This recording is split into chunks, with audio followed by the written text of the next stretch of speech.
रत्नाकर मतकरी यांच्या रंगांधळा या गूढकथा संग्रहातून इंटरव्ह्यू नावाची कथा. ज्या वाचकांना रक्ताची सिसारी येते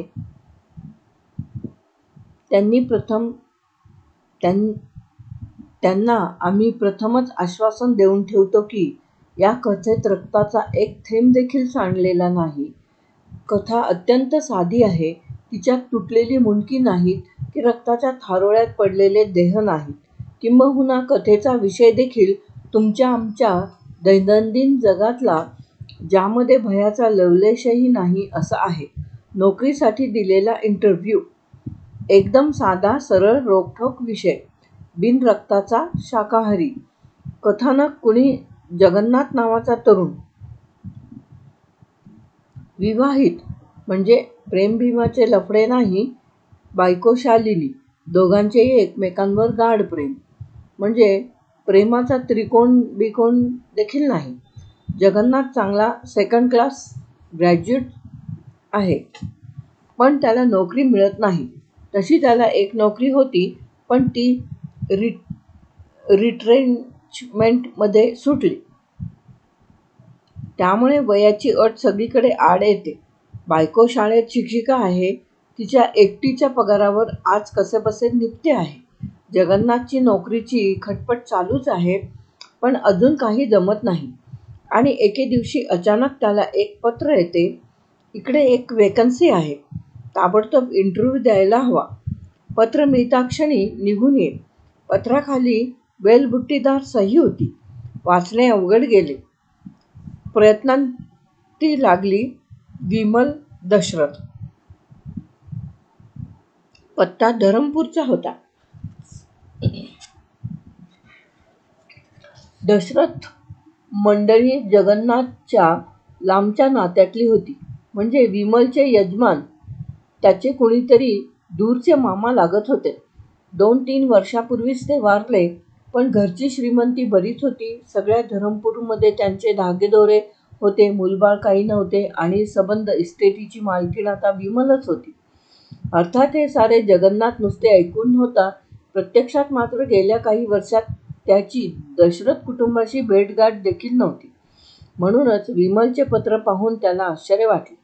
आपली परिस्थिती तिच्या कानावर गेलेली असावी याचे नवल वाटले. पण त्यात विशेष काही नव्हते. कुणा ना कुणाच्या तोंडातोंडी असल्या बातम्या प्रवास करतातच. आपल्याला नाही का मामा वारल्याचे कळले. आपली नड त्यांच्यापर्यंत पोहोचावी याचे जगन्नाथला थोडे वैषम्य वाटले, पण गरजेच्या वेळी कुणीतरी हात पुढे केला याचा आनंदही झाला. दशरथाची प्रतिष्ठा लक्षात घेता ही नोकरी मिळाल्यासारखेच होते. तसे नसतं तर मुद्दाम कुणी इतक्या लांबून इंटरव्ह्यूसाठी थोडेच बोलावील. पल्ला जरा लांबचा होता, पण नोकरी चांगली असली तर तिथेच स्थायिक व्हायलाही हरकत नव्हती. नाहीतरी सगळ्यांनी मुंबईच्या गर्दीत अडचणी सोसत राहण्यात काय मुद्दा. शालिनीलाही हे पटले. जगन्नाथने ताबडतोब निघायचे आणि पुढे सगळे मनासारखे जमले तर शालिनीला बोलावून घ्यायचे असे ठरले. दुसऱ्या दिवशी जगन्नाथने धरमपूरची गाडी पकडली. जगन्नाथ धरमपूर स्टेशनवर उतरला तेव्हा संध्याकाळ झाली होती. साऱ्या वातावरणात एक मळकट उदासपणा प्रकाश भरून राहिला होता. आकाशात काळ्या ढगांचा एक डोंगर कलंडला होता आणि आता कधीही पाऊस कोसळेल असे वाटत होते. धरमपूरला उतरणारे फारसे पॅसेंजर नव्हते, तरी देखील 5-6 टांगे बाहेर आशेने उभे होते. जगन्नाथ बॅग घेऊन स्टेशन बाहेर पडताच सगळे टांगेवाले त्याच्याजवळ जमा झाले आणि एक चमत्कार घडला. जगन्नाथने खिशातून पत्र काढून त्यावरचा पत्ता वाचला. तत्क्षणी सगळे टांगेवाले त्याच्याकडे पाठ फिरवून निघून गेले आणि लांब उभे राहून आपापसात हलक्या आवाजात चर्चा करीत राहिले. हा काय प्रकार आहे हेच जगन्नाथला कळेना. पण तो स्वतःच त्यांच्याजवळ गेला आणि त्याने हे ठिकाण कितीसे दूर आहे अशी विचारपूस केली. प्रथम त्याच्याकडे दुर्लक्ष केले गेले आणि मग बहुत दूर है असे उत्तर मिळाले. त्यांची एकमेकात हलक्या आवाजात चर्चा चालूच राहिली. जगन्नाथला नवल वाटले. आपल्याशिवाय दुसरे एकही गिऱ्हाईक नसताना आणि सवारी इतक्या दूरची असतानाही टांगेवाल्यांनी आपल्याबरोबर यायला तयार का होऊ नये हे त्याला समजेना. काही वेळ तो तसाच खोळंबून राहिला, कारण जवळपास दुसरे एकही वाहन नव्हते. अखेरीस त्याची दया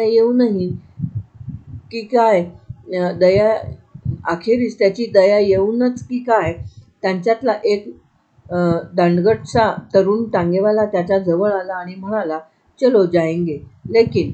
आता हा काहीतरी भरमसाठ आकडा सांगणार या अपेक्षेने जगन्नाथने श्वास रोखून धरला.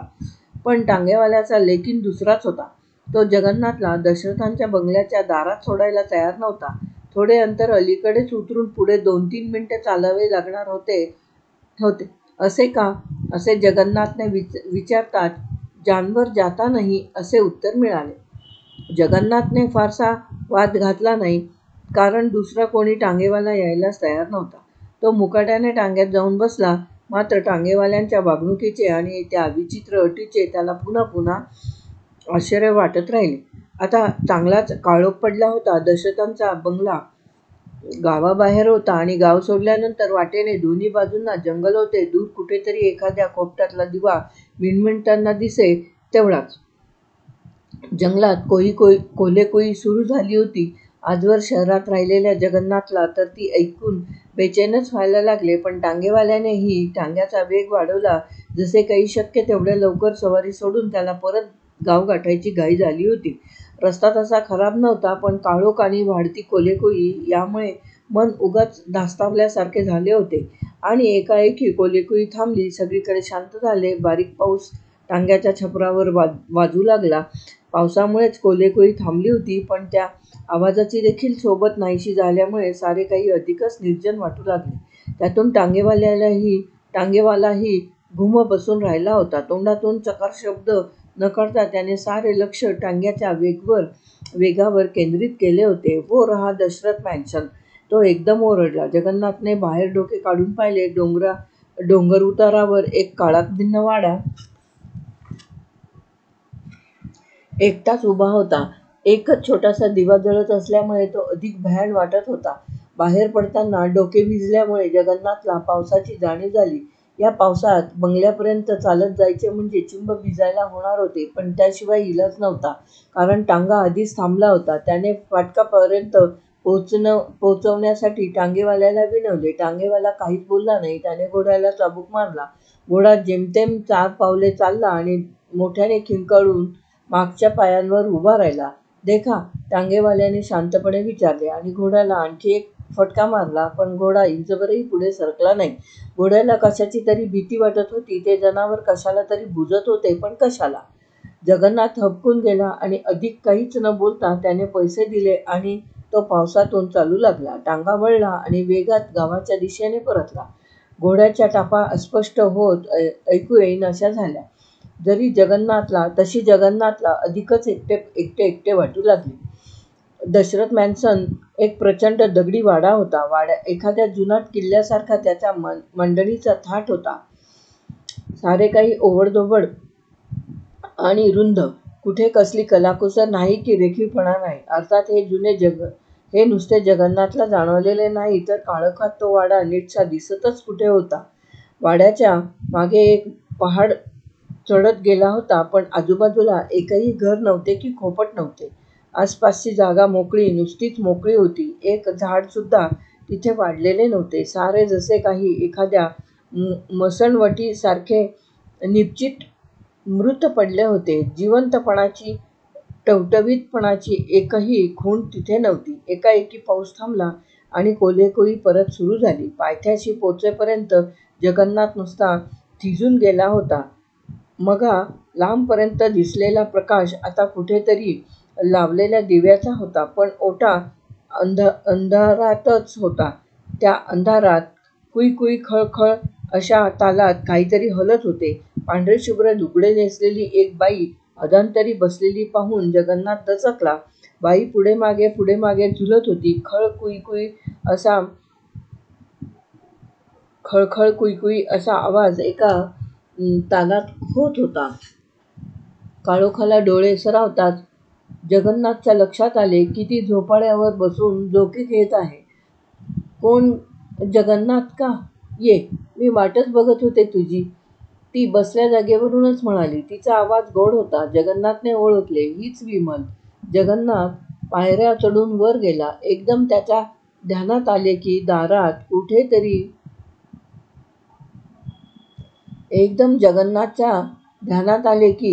कुत्रे देखील नाही. अशा एकांत जागी कोणी कुत्रे न बाळगता कसे राहत असेल? ती त्याला आत घेऊन गेली. दिवा लावला. समोर एक प्रशस्त दिवाणखाना होता. हात राखून न ठेवता शृंगारलेला. जमिनीवर जाड गालिचा, कोपऱ्यांत पुतळे, भिंतीवर जनावरांची कातडी आणि एक प्रचंड तैलचित्र. ते बहुधा मामांचे असावे. अलीकडेच रंगवल्यासारखे दिसत होते. खाली त्यांच्या जन्ममृत्यूच्या तारखाही होत्या. चित्रातली व्यक्ती रुबाबदार होती, पण चेहरा पडखाऊ वाटत होता. मिशा आकडेबाज होत्या, पण डोळे मंद होते. 2 भल्या मोठ्या हंड्यांमध्ये लावलेल्या विजेच्या दिव्यांच्या प्रकाशात विमल फारच आकर्षक दिसत होती. तरी ती तरुण नव्हती, परंतु तिच्या एकंदर हालचालींमध्ये एक प्रकारचे सामर्थ्य जाणवत होते. सशक्त देहाशी चेहरा थोडा विसंगत वाटत होता. कारण तो काहीसा पांढुरका पडला होता. केस मात्र अजूनही पूर्ण काळे होते. भिजला आहेस तू? आधी कपडे बदलून घे. विमलने त्याला न्हाणीघर दाखवले. कपडे बदलून जेवण होईतो त्याच्या जीवात जीव नव्हता. पण आता त्याला पुष्कळच हुशारी वाटू लागली होती. सगळी कामे विमल एकटीच करीत होती. कदाचित रात्रीच्या वेळेस गडी माणसे राहत नसतील, पण या बाईला सोबतीची गरज वाटू नये, तिने कुणालाच ठेवून घेऊ नये. या एवढ्या मोठ्या वाड्यात रात्रीच्या वेळी ही बाई न घाबरता एकटी कशी राहत असेल? दुसऱ्या कशाचे नाही, पण चोराचिलटांचे भय तिला वाटू नये. आणि गावात श्रीमंतीसाठी प्रसिद्ध की चोरही इथे यायला घाबरत असतील. पण का? कशासाठी? मघा टांगेवाल्याचा घोडा का बुजला? पण यातले काहीच तिला विचारायचे धाडस जगन्नाथने केले नाही. त्याने फक्त नोकरीविषयी आणि इंटरव्ह्यूविषयी विचारले. ते सगळं तुला उद्या सकाळी सविस्तर सांगेन. आता रात्र बरीच झाली आहे. तू झोप स्वस्तपणे, विमल म्हणाली. तिने टॉर्च घेतला आणि दोघे माडीवर गेली. त्याच्या मनात आले ही इतकी देखणी सुदृढ बाई, नवरा गेलेला इतके दिवस झाले, रात्री कुणी इथे येत असेल का?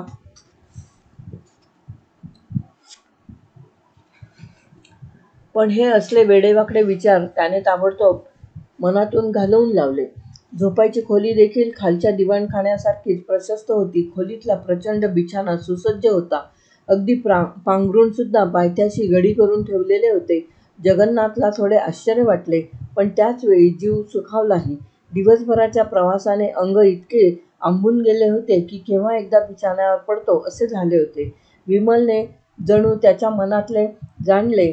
मंद हसत ती म्हणाली, आता जाते मी, तू झोप. आणि दार लोटून ती निघून गेली. जगन्नाथच्या मनातली भीती आता नाहीशी होऊ लागली होती. मोजकेच कामापुरते गोड आवाजात हसतमुखाने बोलणारी, प्रत्येक काम स्वतःच आणि झपाझप उरकणारी विमल त्याला आवडली होती. बाहेरून किल्ल्यासारखा दिसणारा तो वाडा आतून इतका सुसज्ज आणि संपन्न आहे हे पाहून त्याला फार फार फार बरे वाटले होते. त्या घराची त्याला एक प्रकारची भीती वाटत होती आणि तरीही त्याविषयी एक आकर्षण वाटू लागले होते. ही खोली नक्कीच घराच्या मालकाची झोपायची खोली असावी. तिची सुसज्जता आणि संपन्नता यावरून ते कळत होते. का कुणास ठाऊक ती खोली मामांची असावी हा विचार मनात येताच जगन्नाथ थोडा बेचैन झाला.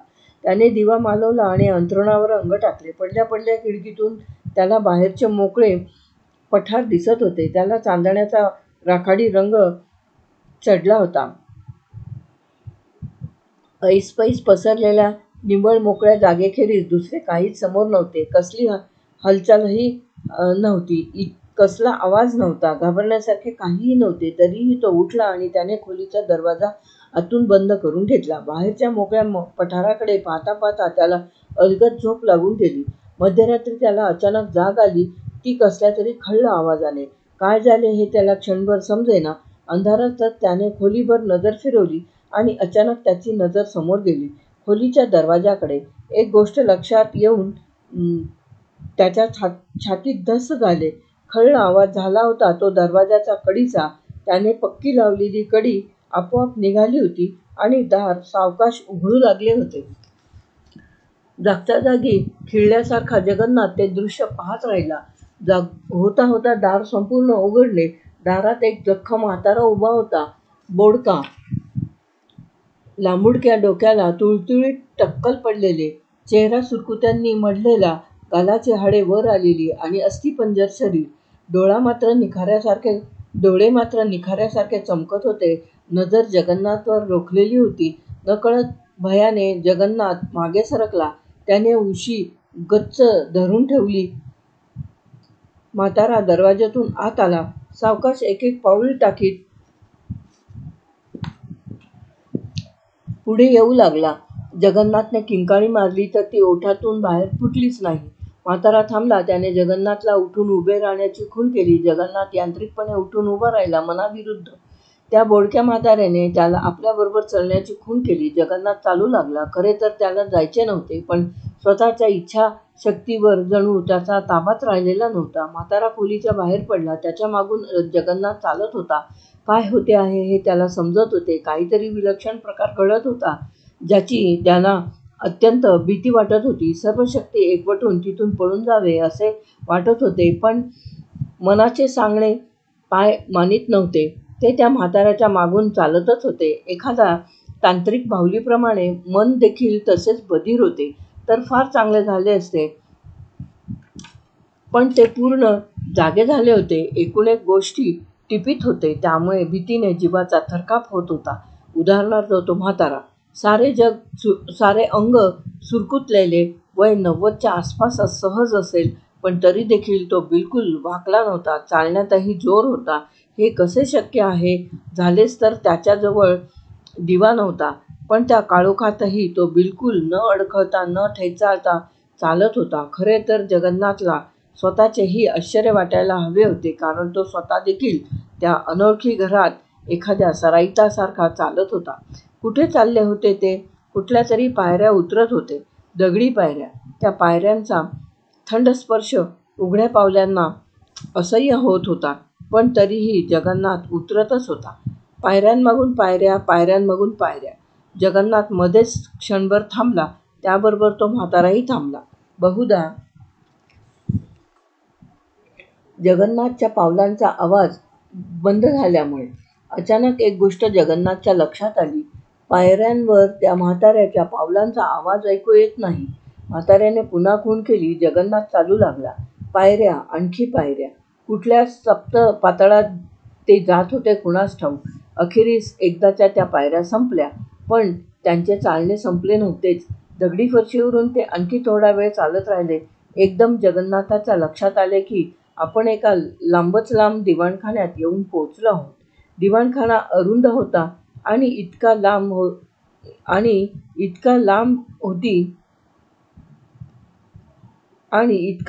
लांब होती की त्याचे दुसरे टोक जगन्नाथला नीटसे दिसतच नव्हते.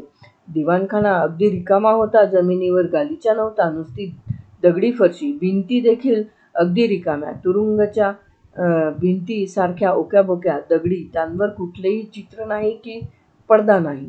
दिवाणखान्यात जगन्नाथ अगदी एकटा होता. निदान तसे त्याला वाटले, पण तसे नव्हते. दिवाणखान्याच्या टोकाशी काही पायऱ्या होत्या. त्यावर एक दगडी चौथरा होता. चौथऱ्यावर एक मोठे टेबल होते. टेबलामागे 3 खुर्च्या होत्या. खुर्च्यांवर 3 व्यक्ती बसल्या होत्या, पण अपुऱ्या उजेडात इतक्या अंतरावरून त्यांचे चेहरे दिसणे शक्यच नव्हते. मला इथं का आणलंय?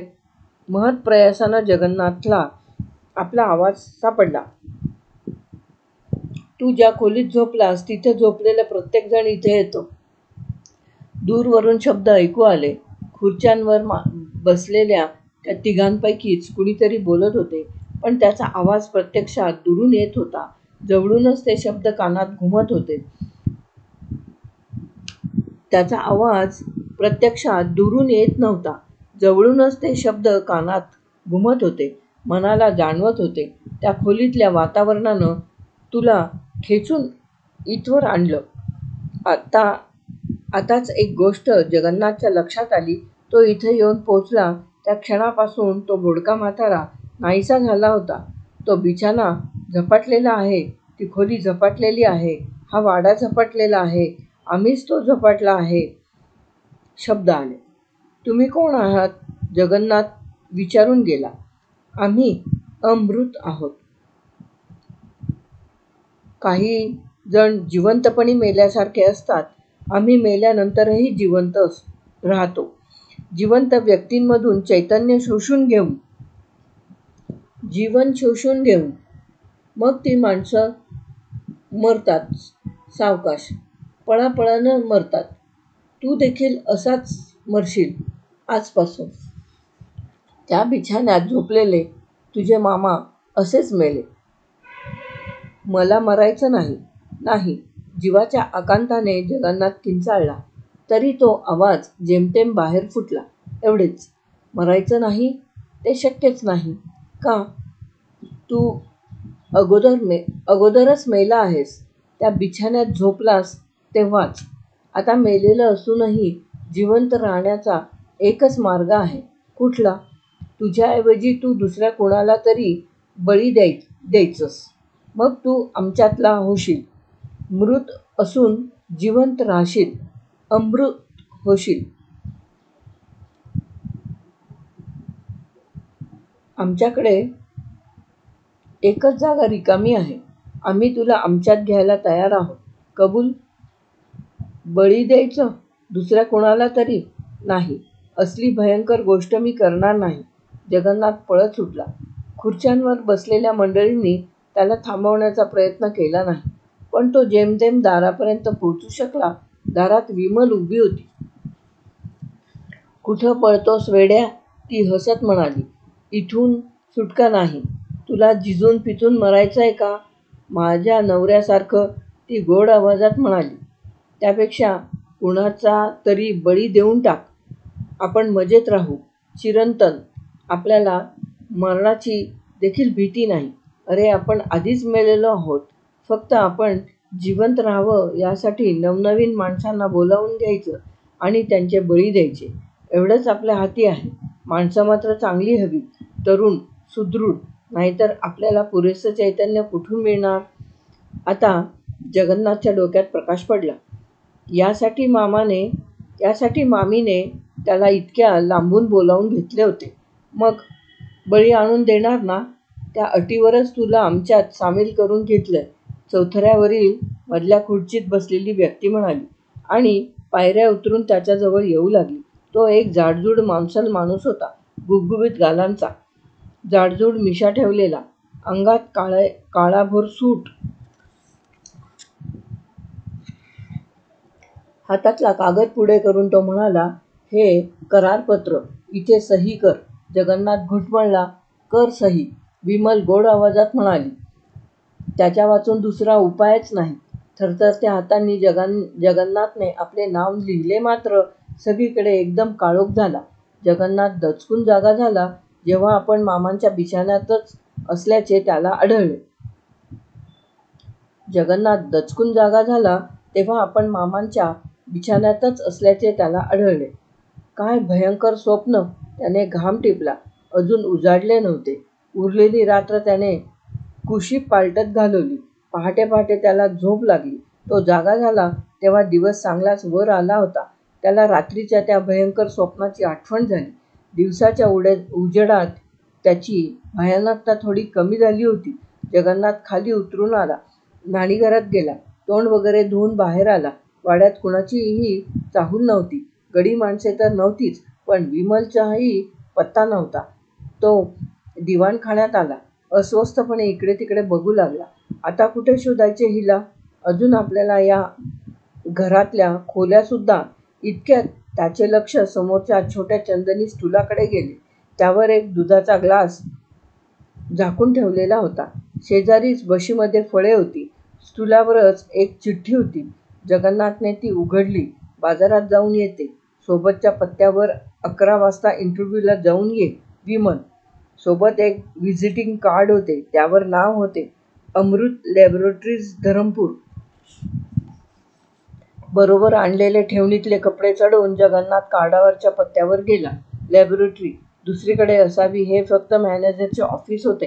कार्डच्या पाठीमागेच भेटीची वेळ आणि मॅनेजरची सही होती. पट्टेवाल्याला कार्ड दाखवताच त्याने जगन्नाथला आत सोडले. आतले ऑफिस म्हणजे चांगले झगझगीत होते. जमिनीवर हिरव्या रंगाचा मऊ गालिचा अंधारलेला होता. भिंतीवर 1-2च फोटो होते. एक ठसठशीत तारखांचे कॅलेंडर होते. थोडक्यात ऑफिसचा थाट मुंबई फॅशनचा होता. कालपासून जगन्नाथच्या मनावर आलेले भीतीचे सावट थोडेसे दूर झाले. समोरच एक प्रशस्त टेबल होते.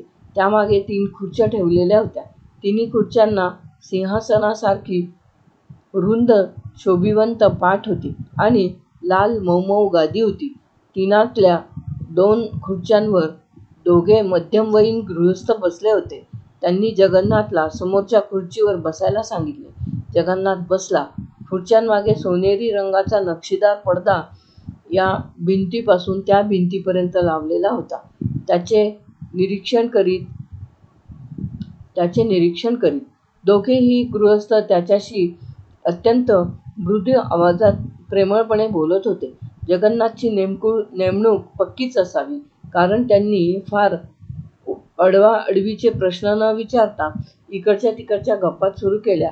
कुठल्या कॉलेजात होता, पहिली नोकरी कसली होती, धरमपूरमध्ये राहणे आवडेल का, हे आणि ते. जगन्नाथला खूप बरे वाटले. इंटरव्ह्यूच्या कल्पनेने नाही म्हटले तरी मनावर फार दडपण आले होते. या दडपणामुळे कसली विचित्र स्वप्ने जगन्नाथला एकदम मोकळे वाटू लागले. ते भयंकर स्वप्न संपले.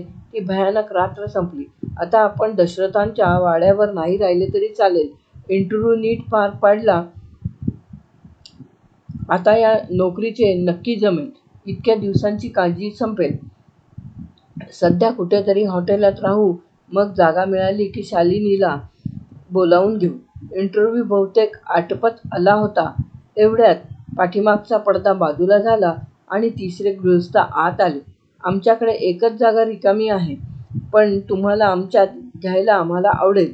हातातला कागद पुढे करीत ते म्हणाले, हे घ्या करारपत्र. यावर सही करा. त्याच्या चेहऱ्याकडे नजर जाताच जगन्नाथ दचकला. काल रात्री पाहिलेला तोच जाडजूड मांसल माणूस. गुबगुबीत गालांचा, जाडजूड मिशा, अंगात काळाभोर सूट. तोच माणूस, तेच शब्द हरपून जगन्नाथ बसल्या खुर्चीत कोसळला. परवा इंटरव्ह्यूच्या वेळी मला चक्कर आली आणि काही समजेनासंच झालं. माझ्या तब्येतीचा भरोसा नाही. तू जमेल तेवढ्या लवकर इकडे ये, नाहीतर माझं काय होईल काही सांगता येत नाही. शालिनीला पत्र पुढे वाचवेना. जगन्नाथ एकाएकी कसा आजारी पडला हे तिच्या ध्यानात येईना. तिचे चित्त सैरभैर झाले. कशीबसी तिने थोडीफार आवरावर केली. सामान बांधून तयार ठेवले. गाडी दुसऱ्या दिवशी सकाळची होती. जगन्नाथच्या तब्येतीची काळजी मन पोखरीत होती. रात्रभर तिच्या डोळ्याला डोळा लागला नाही. कुशी पालटीत तिने रात्र घालवली. प्रवासात तर मन अधिकच अधीर झाले. कशीबशी ती स्टेशनावर उतरली. टांगेवाल्यांनी नेहमीप्रमाणेच कुजबूज केली. कोणीच सवारी घ्यायला तयार होईना. शेवटी तो एकटाच टांगेवाला तयार झाला. तोच जगन्नाथला वाड्यावर घेऊन गेलेला. पण शालिनीचे त्या सगळ्या प्रकाराकडे फारसे लक्ष नव्हते.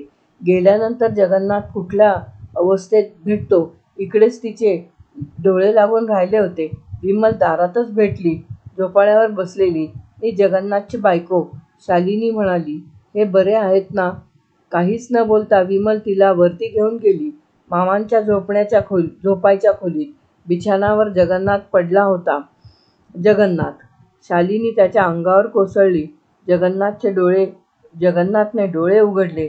जगन्नाथ, तुम्ही बरे आहात ना. शालिनीने व्याकुळपणे विचारले. होय शालिनी. तिला जवळ ओढून जगन्नाथ म्हणाला, मी बरा आहे. मला काहीसुद्धा झालेलं नाही. इंटरव्ह्यू देखील चांगला झाला. मला ही नोकरी मिळाली. नोकरी चांगली आहे, कायमची आहे. जगन्नाथचा आवाज ऐकला आणि शालिनीची सारी चिंता मिटली. मनावरचे दडपण ओसरले. सुखाने डोळे मिटून ती बिछाण्यावर पसरली. माझं सगळं ठीक आहे शालिनी. जगन्नाथ तिचे डोके हलकेच थोपटीत म्हणाला. मात्र काळजी आहे ती तुझीच. तुला इथली हवा बिलकुल मानवणार नाही शालिनी. तू फार दिवस जगणार देखील नाहीस.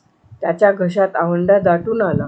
विमलने खोलीचे दार लावून घेतले आणि ती हसत हसत बाहेर निघून गेली. कथा समाप्त.